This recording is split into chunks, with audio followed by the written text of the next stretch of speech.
God. For it is He who gives you power to get wealth, that He may establish His covenant which He swore to your fathers. Alam niyo po ba, it is He who give you power to get wealth. When you go to work every day, siya po yung nagbibigay ng kalakasan sa atin. Amen.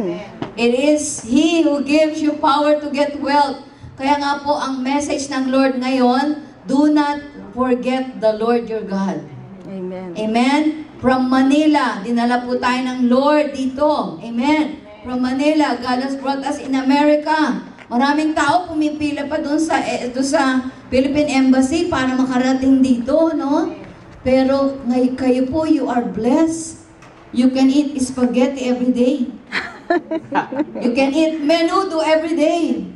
Kaya ang message ng Lord, do not forget the Lord your God.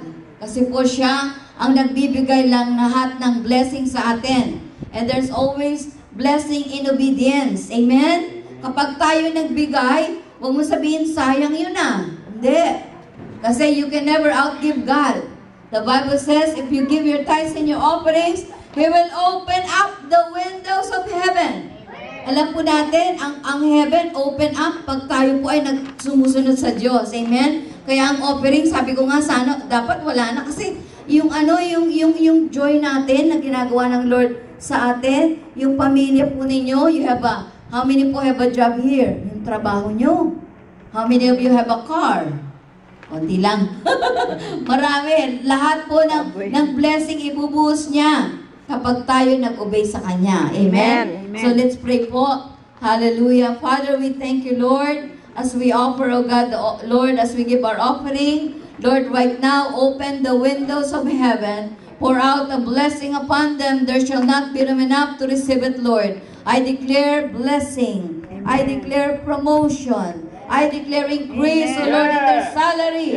Lord, I pray open heaven upon them, Lord. I pray, Lord, you will give them even, Lord God, hallelujah, their papers, Lord, the legalization of their papers. I pray, Lord, open up, Lord, even sa kanilang pamilya. Lord God, I pray magkakasama-sama sila ng kanilang pamilya, Ama. Amen. I pray, Yes, Lord yes, God, Lord, that you will amen. open up heaven. Hallelujah. Pour out a blessing. Yes, Lord, Lord. shall not be room enough to receive it. In the name of Thank you, Lord. Jesus, Thank you, Lord. I declare blessing and blessing and blessing. Increase, O Lord. Father, we thank you, Lord God. We are expecting great things from you. In the name of Jesus, we thank you, we honor you. In Jesus' name, Leaders and workers amen. and all the congregation, we want to thank you sa pagdalaw niyo sa amin. Isang kagalakan po at karangalan po namin ang mabisita po ninyo. Alam namin na busy-busy kayo sa mga ginagawa ninyo. Subalit hindi po nawawala sa listahan niyo ang New York na dadalawin. Kaya nga po, kagalakan po namin ang mabisita ninyo. Ang makita namin ang inyong presensya ay talagang hindi namin ma-express kung ano yung pasasalamat sa aming puso at wala nga po kami maibibigay sa inyo. Silver and gold we have none. Kung ano po meron kami, yung pong nasa sa puso namin na pag-ibig at pagmamahal sa inyo bilang mga kapatid, bilang mga lingkod ng Diyos, at yun po ang aming binabahagi sa inyo. At kagalakan po namin ang may pagdasal po namin kayo. Hindi po tayo lahat na yumuko, ituon po natin ang ating kamay sa ating minamahal na mga pastor.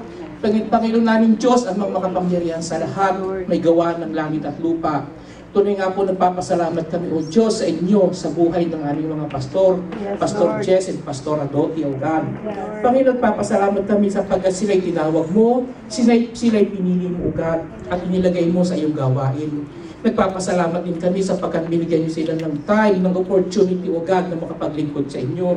At higit sa lahat, makadalaw dito sa amin sa New York, upang ibahagi ang inyong salita, upang ipakilala, ipakita ang inyong kadakilaan, upang ibahagi sa amin anong mensahe niyo sa bawat isa sa amin. Tunay nga po, O Diyos, kami napapagpala sa kanilang mga buhay. Ang kanilang mga buhay ipagpapala sa iyong ministry. Kung kaya nga po, O Diyos, bilang mga nagmamahal sa iyo at nagmamahal sa kanila, itinataas namin sila sa iyo. Patuloy mo silang balutan ng iyong makapangyarihang dugo. I-provide mo ang lahat ng kanilang pangangailangan.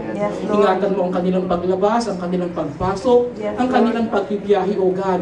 And Lord, even increase their territories, O God, in the name of Jesus. At Lord, ang dalangin namin na patuloy na maibahagi nila saan ng lugar mo sila dadalahin. Saan mang lugar mo sila dadalhin, Panginoon, maibahagi nila ang iyong salita. Tunay na makita sa kanila ang iyong pag-ibig. Makita ang iyong kadakilaan. Makita ang iyong kapangyarihan, Panginoon, sa kanilang mga buhay. At Lord, sa kanilang mga buhay, Ikaw lamang siyang malugod. Ikaw lamang siyang maitaas. Ikaw lamang ang mapapurihan sa kanilang mga buhay, O Lord, sa pangalan ni Jesus. Sa pangalan ni Jesus, tunay nga po, O Diyos, wala kami maibibigay sa kanila kung hindi ang panalangin to na nagmumula sa aming puso. Na alam namin, O Diyos, na ito ang pinakamagandang bagay na maibibigay namin sa kanila. Ang maitaas namin sila sa iyo sa pangalan ni Jesus. Lord, pagpalain mo ang lahat ng areas ng kanilang buhay. Maging ang kanyang buong pamilya, Panginoon. At alam namin, O Diyos, na sa lahat ng kanilang mga prayer request, sa kanilang mga secret petition, O God, Ikaw ang siyang kakatagpo noon sa pangalan ni Jesus. Lord, maraming salamat. Ingatan mo sila. Balutan mo ng iyong makapangyarihang dugo maging ang kanilang pagbiyahe bukas ang At Lord, maraming salamat at sa iyo namin ipagkakatiwala ang kanyang buhay at ang buong maghapit family. Lord, sa iyo namin ibabalik na maingat ang lahat ng papuri, pasasalamat at parangal sa pangalan ni Jesus. Amen. Amen.